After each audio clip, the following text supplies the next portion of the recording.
আজ আমরা যে যুগে বসবাস করছি, এই যুগে মুসলমানদের উপরে দুই দিক থেকে অ্যাটাক করা হচ্ছে। একটা দিক হলো অমুসলিমদের তরফ থেকে, মুসলমান নামে ইসলামের অনুসারী শুধুমাত্র এই জন্য অনেকে আছে যারা টার্গেট করে মুসলমানদেরকে। আমি সবার কথা বলছি না, কিন্তু কিছু লোক আছে যারা টার্গেট করে এই জন্য যে এই লোকের দাড়ি, এই লোকের দাড়ি আছে, এই লোক টুপি পরিধান করে আছে, পায়জামা পাঞ্জাবি আছে। তারা একদিক থেকে অত্যাচার, অন্যায়, অবিচার করে চলেছে, আর সংবিধানের নাম দিয়ে একের পর এক আইন নিয়ে আসতে চাইছে মুসলমানদের বিরুদ্ধে, যেন মুসলমানদের কমজোর করা যায়। ব্যাখ্যার দিকে যাওয়ার কোনো প্রয়োজন নেই, সকলেই অবগত আমাদের বর্তমান অবস্থা সম্পর্কে।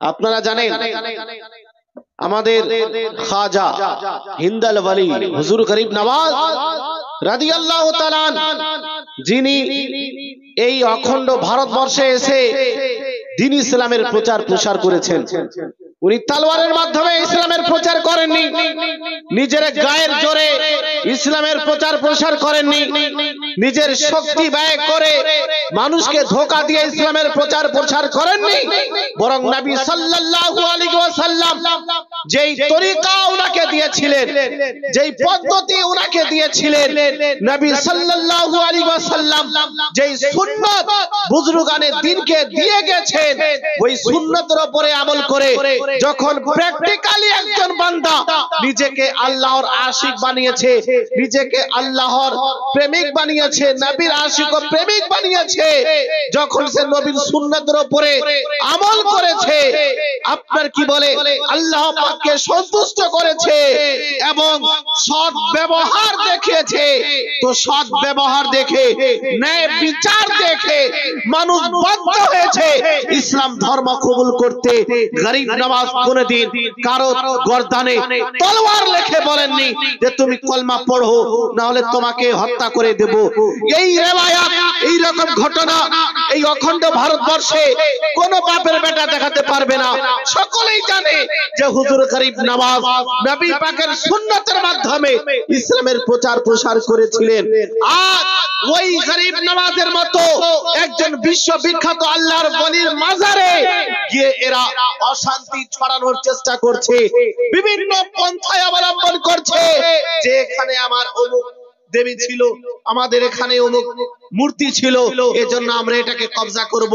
এই রকম ভাবে যে ভারতবর্ষের অবস্থা, যে মানুষ শান্তিতে বসবাস করে, এই শান্তি তারা চায় না, বিশৃঙ্খলা চায়, মুসলমানদের মধ্যে বিবাদ সৃষ্টি করতে চায়, ভারতের মানুষের মধ্যে বিবাদ সৃষ্টি করতে চায়। এটা তো হলো কিছু লোক যারা চায় না যে ভারতবাসীরা শান্তিতে থাকুক, নাকি চায় না? অনেকেই চেষ্টা করছে। তো আমাদের উপরে, আমাদের দেশে হোক বা বিদেশে হোক, কিছু লোক আছে যারা অশান্তি ছড়ানোর চেষ্টা করছে। তারা সম্পূর্ণ শক্তি ইসলামের বিরুদ্ধে ব্যয় করার চেষ্টা করছে। কিন্তু মনে রাখবেন, ইসলাম এমন একটি ধর্ম যে আজ তো মিলিয়ন মিলিয়ন মুসলমান, ওই সময় যখন নবী আলাইহিস সালাম মক্কা নগরে ইসলামের প্রচার আরম্ভ করলেন, ওই যুগেও কিছু লোক চাইতো যারা ইসলামের প্রচার প্রসার না হয়, ইসলামের মেসেজ, ইসলামের বার্তা যেন মানুষের কাছে পৌঁছে না দেওয়া হয়, মানুষ যেন ইসলাম ধর্ম কবুল না করে, ইসলামকে আটকে রাখার প্রচেষ্টা ওই যুগেও করা হয়েছিল। যেই যুগে হয়তো 40 জন মুসলমান ছিল, 50 জন মুসলমান ছিল। বলতে চাই ওই যুগে, যেই যুগে 1 জন থেকে 2 জন, 3 জন থেকে 4 জন, 10 জন থেকে 15 জন, 20 থেকে 40 জন পর্যন্ত মুসলমান ছিল, ওই যুগে ইসলামকে আটকানো সম্ভব হয়নি।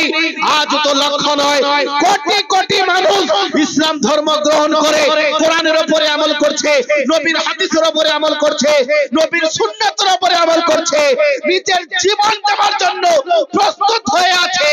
এমন যুগে যতই চেষ্টা করা হোক না কেন ইসলামের কোন আপনার কি বলে কোন রকমের কোন আপনার এরা দুর্ঘটনা করতে পারবে না, কোন রকম ভাবে ইসলামকে আটকাতে পারবে না।